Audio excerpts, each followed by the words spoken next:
नमस्कार, मी प्रतीक्षा स्वागत करते तुमचं माझ्या यूट्यूब चॅनल PK क्रिएशनमध्ये। आज आपण पाहणार आहोत श्री महालक्ष्मी देवीची कहाणी। श्री गणेशाय नमः, श्री लक्ष्मी देव्यै नमः।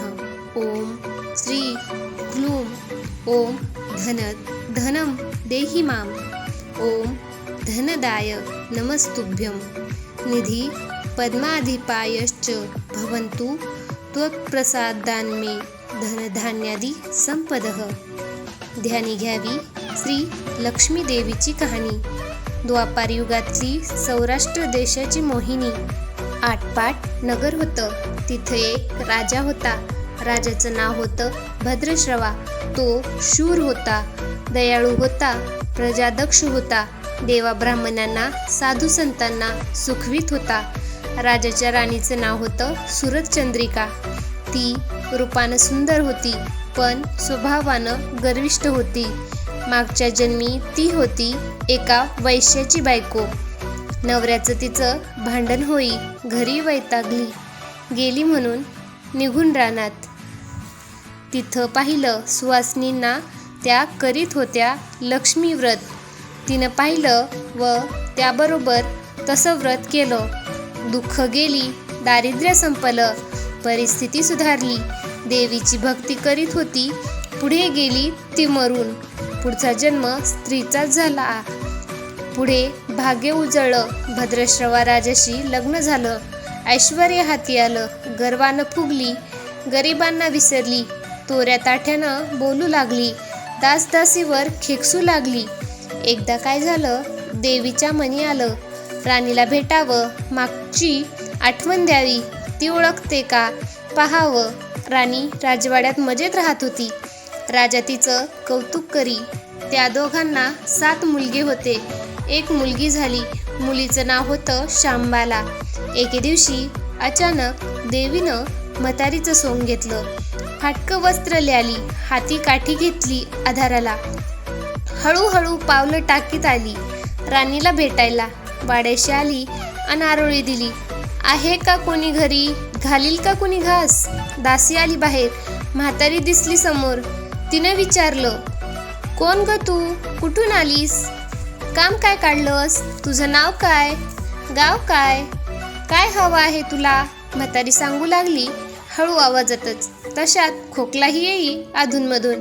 म्हातारी म्हणाली, माझं नाव कमलाबाई, द्वारकेहून आले इथं, राणीला भेटायचंय। कुठं आहे राजाची राणी। दासी म्हणाली, राणीसाहेब आहेत महालात, मैत्रिणीशी गप्पा मारताहेत। त्यांना सांगितलं तर मलाच रागावतील। तुला कशा भेटणार त्या। तुझा अवतार पाहून तुझ्यावरच खेकसतील, उनदुनं बोलतील, मैत्रिणीही तुला हसतील। तू इथे बस आडोशाला थोडा वेळ, मैत्रिणी गेल्या की सांगते त्यांना। म्हातारीलाही राग आला होता, तीही संतापली। तुझी राणी पैशावर भाळलीये, माणुसकी विसरलीये, मागच्या जन्मी होती दरिद्री, आज झाली राजाची राणी, मग ती माझ्यामुळेच। मीच तिला देवीचं व्रत सांगितलं, तिनं केलं। आता देवीच्या कृपेनं राणी पदावर बसली, पण देवीची आठवणही नाही तिला। तिला आता संपत्तीचा गर्व झालाय, डोळ्यावर पैशाची धुंदी आलीये। गोरगरिबांना कशाला विचारील ती। थोरा मोठ्यांच्या मुली मैत्रिणी झाल्या, म्हातारी गरीब भिकारी तिला कोण विचारतोय। ही राणी लक्ष्मी व्रत विसरून गेली, घेतला वसा टाकून दिला, उतली मातली, पण याचं फळ तिला भोगावंच लागेल। नंतर डोळे उघडतील तिचे। जाते मी परत। दासीनं म्हातारीला पाणी दिलं, हात जोडले, म्हणाली, मला सांगाल ते व्रत, मी करीत ते नेमानं। उतणार नाही, मातणार नाही, घेतला वसा सोडणार नाही, दिलेला शब्द विसरणार नाही, मोडणार नाही। म्हातारीनं त्या दासीला व्रताचा बसा सांगितला। ती उठली व काठी टेकीत तिथून निघणार तोच माडीवरून एक मुलगी लगबगीनं खाली आली। ती होती राणीची मुलगी शांबाला। ती आली नी कळवळून म्हणाली, आजी रागावू नका, माझी आई चुकली, तिच्यासाठी मला क्षमा करा, मला धीर द्या, आईला दिलेला शाप मागे घ्या। मी तुमच्या पाया पडते, मुलीवर दया करा. म्हातारीला आली मुलीची दया. मुलीची होती कोमल काया. ती क्षणभर मुलीकडे डोळे भरून पाहत होती. तिनं मुलीला लक्ष्मी व्रताचा वसा सांगितला व ती मुलीचा निरोप घेऊन निघणार तोच राणी तरा आली माडीवरून. दाराशी येते तर दिसली ती म्हातारी. राणी कडाडली, कोण ग तू थेरडे, इथे कशाला आलीस? जा इथून, उठ लवकर, नाहीतर ढकलून द्यायला सांगते तुला. लाज नाही वाटत तुला इथे यायची? दुसरं घर नाही तुला? म्हातारीचे डोळे गरगर फिरले, कपाळावर आठ्या उमटल्या नी तडकती निघून गेली परत. पुढं दासीने लक्ष्मी व्रत केलं. तिची स्थिती उत्तम सुधारली. ती गेली दासी पण सोडून व पुढे सुखानं संसारही सुरू होता तिचा. पुढे मार्गशीर्ष महिना आला. पहिल्याच गुरुवारी शांबालेनं लक्ष्मी व्रत केलं. सगळे नेम धर्म पाळून 4 गुरुवार तिने ते व्रत केलं. शेवटच्या गुरुवारी थाटानं उद्यापन केलं. सिद्धेश्वर राजाच्या मालाधर नावाच्या राजपुत्राशी शांबालेचा विवाह झाला. तिला राजवैभव मिळालं. लक्ष्मी व्रताच्या प्रभावानं तिचा संसार सुखासमाधानानं चालू लागला. पण भद्रश्रवा व सुरचंद्रिका राणी यांना हळूहळू वाईट दिवस दिसायला लागले. शत्रूनं भद्रश्रवाचं राज्य लुबाडलं. सुरचंद्रिका राणी होती. ती स्थिती बदलली. भद्रश्रवाला फार वाईट वाटे. राणीला रडू कोसळलं.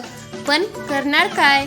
एक दिवस चिंतेने उगवत होता तसाच मावळत होता. रानामनात हिंडून कष्टाचे दिवस ती काढीत होती. भद्रश्रवाला वाटलं मुलीकडे जावं, तिला पाहावं. तो एकदाच तिच्या घरी निघाला. चालून दमला होता. नदी तीरावर विसाव्यासाठी थांबला.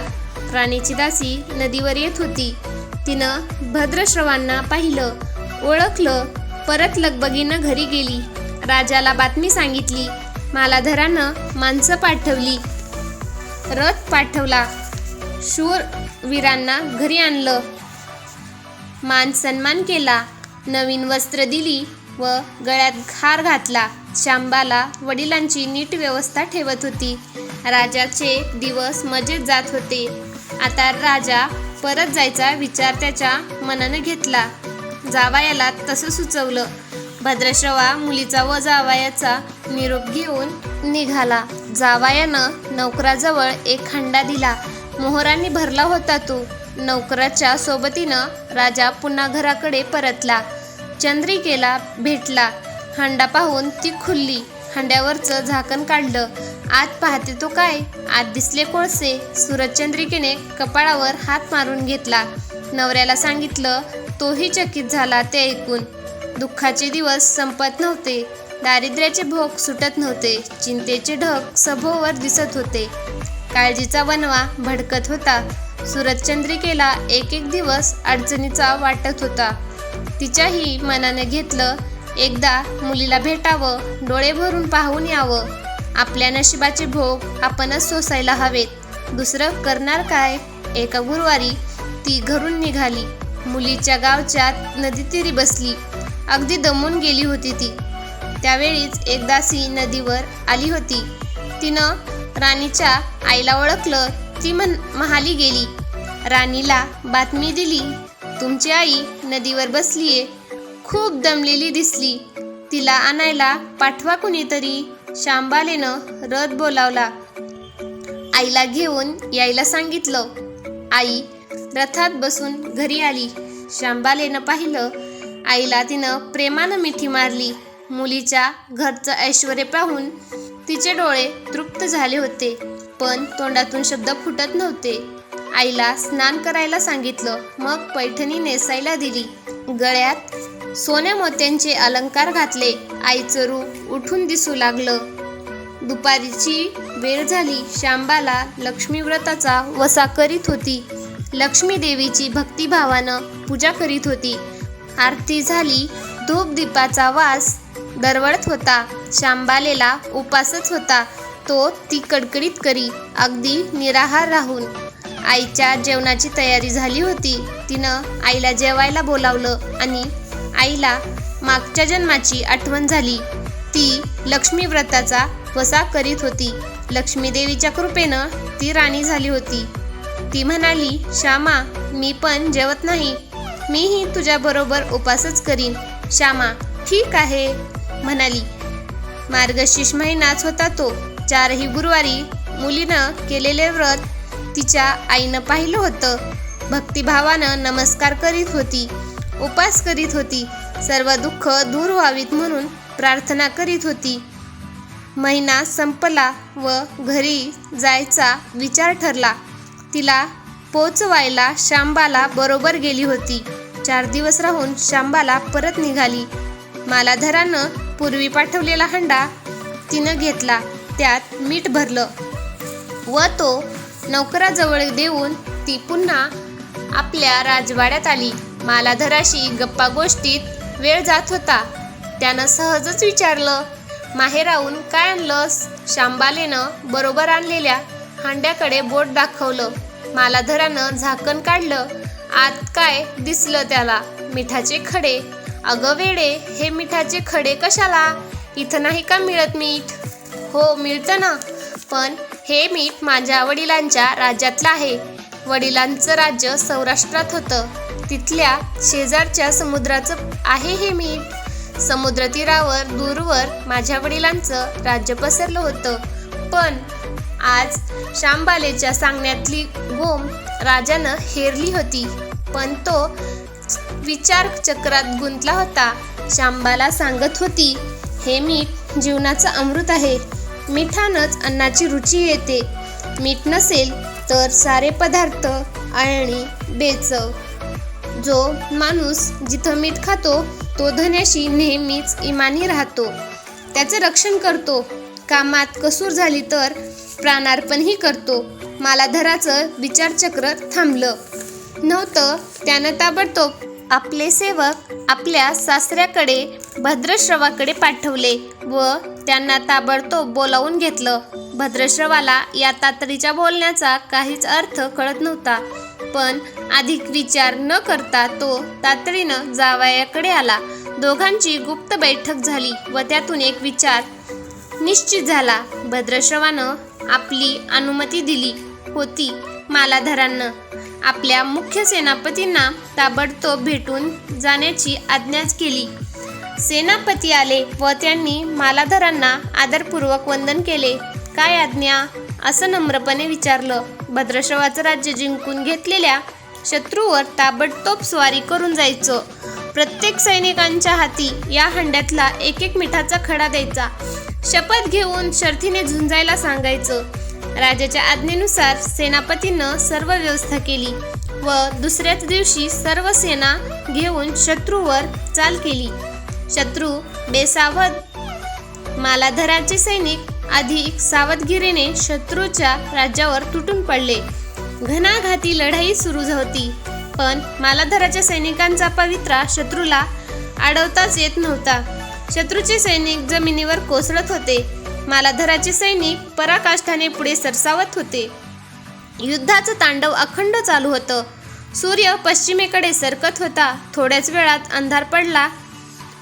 मालाधराचे सैनिक अधिक ईर्षेने पाऊल पुढे खेचत होते आणि शेवटी मालाधराच्या सैन्यानं शत्रूचा पुरा फडशा पाडला होता. मालाधराच्या सैन्यानं अपूर्व विजय मिळवला होता. भद्रश्रवाचं राज्य पुन्हा मिळवलं होतं. मालाधराला व शांबालेला ही आनंदाची वार्ता सेनापतीनं ताबडतोब कळवली. मागे राहिलेल्या सैनिकांनी त्या शत्रूच्या राज्यातील मुख्य खजिना लुटला होता. अफाट संपत्ती त्यांना मिळाली होती. ती पोत्यात भरून मालाधराकडे आणली. त्यात सोन्याच्या मोहरा होत्या, अनेक नाणी होती, कित्येक शस्त्राचा साठाही होता. मालाधरानं भद्रश्रवाला चंद्रिका राणीला घेऊन यायला सांगितलं. ती आल्यावर घरात आनंदाला उधाण आलं होतं. तो होता गुरुवारचा दिवस.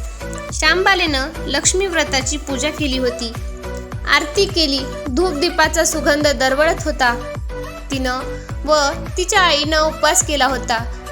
रात्री देवीची आरती झाली. देवीला नैवेद्य झाला व सर्वांचं मिष्टान्नाचं जेवण झालं. मार्गशीर्ष महिन्यातला हा शेवटचा गुरुवार, लक्ष्मी व्रताचा शेवटचा दिवस. या मंगल मुहूर्तावर मालाधरानं भद्रश्रवाचं राज्य त्याच्या स्वाधीन केलं व या व्रताची खरी सांगता झाली. राजा राणी परत आपल्या सौराष्ट्रात आली. सूरजचंद्रिकेनं पुन्हा लक्ष्मी व्रताचा वसा घेतला व तो आजन्म पाळला. घरची स्थिती पुन्हा पूर्वीप्रमाणे सुधारली होती. राजाने 7 मुलगे कुठेतरी दूरदेशी गेले होते. तेही अचानक घरी आले. त्यांना पाहून आईवडिलांना जो आनंद झाला त्याचं वर्णन शब्दात सांगणं अशक्यच. ती लक्ष्मी देवीच्या व्रताचा हा अपूर्व अनुभव राजा राणीने पुढे सतत घेतला. त्याचे जीवन निश्चिंत झालं होतं. दुःखाचं वादळ पूर्ण थांबलं होतं. सुखाचे वारे सर्वांनाच सुखवीत होते. अशी ही 60 उत्तराची कहाणी सर्वांनी वाचावी, ऐकावी व लक्ष्मीच्या कृपेनं त्यांचं घर सदैव फुलावं अशी 5 उत्तरात सुफल संपूर्ण करून सर्वांनी देवीला वंदन करावं ही प्रार्थना.